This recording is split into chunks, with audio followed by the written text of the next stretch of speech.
Diz assim a palavra do Senhor: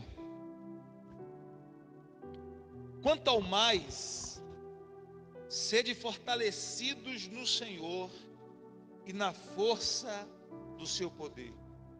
Revesti-vos de toda a armadura de Deus, para poderdes ficar firmes contra as ciladas do diabo. Porque a nossa luta não é contra o sangue e a carne, e sim contra os principados e potestades, contra os dominadores deste mundo tenebroso, contra as forças espirituais do mal nas regiões celestes. Portanto, tomai toda a armadura de Deus, para que possais resistir no dia mau, e depois de terdes vencido tudo, permanecer inabaláveis. Estai, pois, firmes, cingindo-vos com a verdade e vestindo-vos da couraça da justiça. Calçai os pés com a preparação do evangelho da paz, embraçando sempre o escudo da fé, com o qual podereis apagar todos os dardos inflamados do maligno. Tomai também o capacete da salvação e a espada do Espírito, que é a palavra de Deus, com toda oração e súplica, orando em todo o tempo no Espírito, e para isto vigiando com toda perseverança por todos os santos. Também por mim, para que me seja dada no abrir da minha boca a palavra, para com intrepidez fazer conhecido o mistério do Evangelho, pelo qual sou embaixador em cadeias, para que em Cristo eu seja usado para falar como me cumpre fazê-lo. Amém? Pai Santo, essa é a tua poderosa palavra que nós acabamos de ler. Pedimos ao Senhor que teu Espírito Santo possa falar ao nosso coração através da tua palavra, e que pela tua palavra sejamos instruídos em nome de Jesus, abençoados, corrigidos, orientados, trazidos de volta ao centro do teu propósito. Assim nós oramos no nome de Jesus. Amém. Amém. Queridos, esse texto todo ele fala de uma batalha espiritual, da batalha espiritual, e fala dessa arma ou armadura que Deus já nos concedeu. A Bíblia nos fala que todos nós estamos envolvidos numa batalha espiritual. Existem duas ações, uma de Deus a nosso favor e uma do nosso inimigo, do nosso adversário contra nós, contra o povo de Deus, contra a igreja do Senhor. E é importante que nós entendamos isso, que nós entendamos que nós estamos na batalha, que nós tenhamos consciência disso. Porque se você tiver consciência, e se você tiver consciência das armas de guerra que você tem no Senhor, torna-se muito mais fácil para você vencer a guerra. Porque todos estão envolvidos numa guerra, quer tenha consciência ou não, quer tenha ciência disso ou não, todos estão, crente e não crente. O crente novo e o crente que tem anos na fé, todos estão envolvidos em uma batalha espiritual. Mas uma coisa que nós precisamos entender é que Jesus já nos garante a vitória, já nos garantiu a vitória. Jesus já nos deu a vitória. Quando Jesus Cristo morreu na cruz do Calvário, a Bíblia diz que ele despojou principados e potestades e os expôs publicamente à ignomínia, ou seja, à vergonha. Ou seja, ali na cruz, enquanto o diabo achava que estava destruindo Jesus, destruindo o autor da fé, na verdade o diabo estava sendo destruído.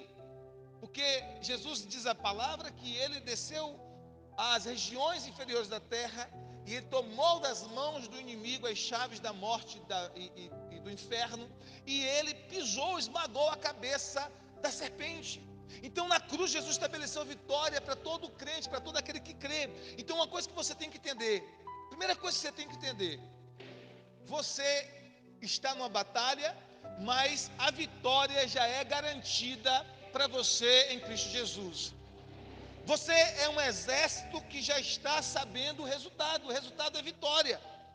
Não existe derrota, nem fracasso. Para você, para mim, para nós, em Cristo Jesus, é vitória sobre o pecado, é vitória sobre as tentações, é vitória sobre as hostes espirituais das trevas. Agora, o que a gente precisa? A gente precisa permanecer firme, é isso que a palavra diz.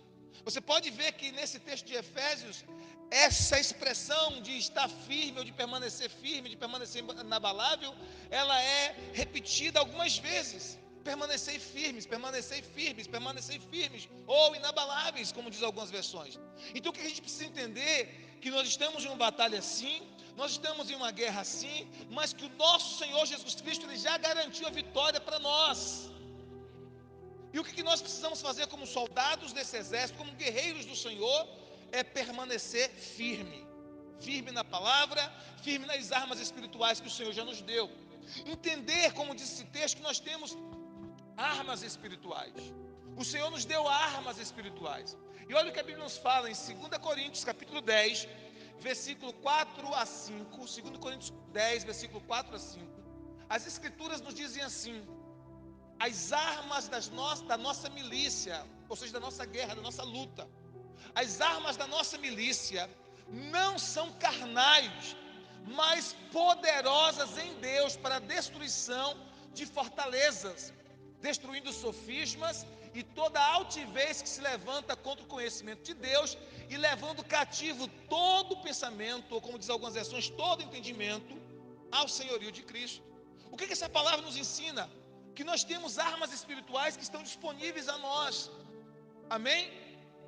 As armas da nossa guerra, da nossa milícia, não são armas carnais, ou seja, não são armas naturais, não são armas humanas, são armas espirituais. E essas armas espirituais, elas são poderosas em Deus para destruir fortalezas, para destruir altivez que se levanta contra o conhecimento de Deus, para destruir raciocínios contra o conhecimento de Deus, para destruir ações das trevas nesse campo de batalha que é a mente. Armas espirituais. Então, se você está lutando uma batalha espiritual, a primeira coisa que você tem que entender é que você tem que usar as armas espirituais que Deus disponibilizou para você. E esse texto que nós lemos, e que nós estaremos trabalhando ele aqui nas próximas semanas, se assim o Senhor nos permitir, falando sobre batalha espiritual, porque eu sei que você, na sua casa, na sua família, nos seus negócios, sua empresa, sua saúde, sua vida espiritual, cada área da sua vida é alvo dos ataques do inimigo. Mas você não precisa ficar com medo. Você não precisa ficar com medo, amém? Porque você já é mais que vencedor, e Deus já nos deu as armas certas, entendendo que nós estamos lutando com as armas certas e com a certeza e a convicção que já vencemos pelo sangue do Cordeiro de Deus, pelo sangue de Jesus Cristo, amém? Então Ele nos deu armas. Então, quais são essas armas? Ele vai falar aqui dessas armas, Ele vai descrever essas armas, essas 7 peças. A gente tem aqui 7 peças da armadura de Deus para o cristão. 7 peças da armadura de Deus para o cristão, amém? E a gente vai falar sobre isso durante essas próximas semanas, se assim o Senhor nos permitir. Mas a gente tem que entender, queridos, algumas coisas sobre o nosso inimigo, algumas verdades bíblicas sobre o nosso inimigo, porque tem pessoas, e infelizmente tem alguns cristãos, que eles vão de um extremo a outros. Por exemplo, pasmem você, mas existem alguns cristãos que pensam que o diabo não existe, que o diabo é apenas uma alegoria bíblica, é uma linguagem poética, é uma linguagem metafórica para falar do mal em si, mas que não existe essa pessoa, não existe esse ser, que todas as vezes que aparece a expressão diabo, satanás, demônios na Bíblia, isso acontece desde o Antigo Testamento até o Novo Testamento, é uma alegoria bíblica para falar do mal em si, mas que o diabo como um ser, como uma pessoa, não existe. Então tem pessoas, inclusive tem cristãos, que creem assim, na não existência do diabo. Isso é um extremo. Mas a Bíblia também, existem outros cristãos também, que vão para outro extremo. Qual é o outro extremo que alguns outros cristãos vão? O extremo de crer que o inimigo, que o nosso adversário, ele pode fazer qualquer coisa que ele quiser, que ele tem poder ilimitado, que é como se ele fosse super poderoso, ou é como se ele fosse uma potência que estivesse equivalente ao poder de Deus. Então, embora tenha cristãos que negam a existência desse inimigo como pessoa, existem outros que negam ou perdão, existem outros que dão a ele um poder maior do que o que realmente ele tem. Então o que a Bíblia nos ensina? Quais são as verdades bíblicas? Primeiro, a Bíblia vai nos ensinar que existe sim, que o nosso inimigo ele existe, ele é real. E olha o que Paulo diz nesse texto de Efésios 6,12: porque nossa luta não é contra carne e sangue. Ou seja, você não está lutando contra seres humanos feitos de carne e sangue, você não está lutando contra pessoas. Ele diz: a nossa luta não é contra carne e sangue, e sim contra, olha só, principados, potestades, contra os dominadores deste mundo tenebroso, contra as forças espirituais do mal nas regiões celestiais. Ou seja, ele está falando de categorias, de hierarquias espirituais do mal. Principados são príncipes regentes do mal que atuam em determinadas regiões geográficas. Potestades são autoridades abaixo dos principados que atuam em determinadas regiões. Aí ele fala sobre as forças, sobre os dominadores do mundo das trevas, que também são hostes, são espíritos malignos que atuam em determinadas áreas. E fala também sobre as forças espirituais do mal que atuam nas regiões celestes. Aí você vai entender que ele não está falando, quando diz da região celeste, não é o céu onde Deus habita. E a Bíblia vai falar sobre 3 céus: o céu atmosférico, esse céu que nós vemos, esse céu, esse azul que nós vemos. Vai falar sobre o céu interplanetário, que é onde está o sol, a lua, as estrelas, é o espaço em si, mas que é chamado de céu. E ele vai falar de um outro céu, que é chamado, que Paulo chama de terceiro céu, onde Paulo foi, aonde João foi e viu por dentro e foi capaz de escrever o livro de Apocalipse, porque esteve lá. Onde Paulo foi, segundo Coríntios capítulo 12, ele esteve lá nesse terceiro céu e ele viu coisas tremendas, não é? E ele diz que ele viu coisas tão gloriosas que ele não pôde falar. Então esse terceiro céu é o trono de Deus, esse terceiro céu é onde Deus habita. Agora voltando aqui, quando Paulo diz que existem espíritos que atuam nas regiões celestes, não é o céu onde Deus habita, não é o terceiro céu, é essa região, é esse azul que nós vemos. Então existem espíritos chamados, Paulo chama em outro texto de potestades do ar, que eles atuam nessa atmosfera. Vocês estão entendendo sim ou não?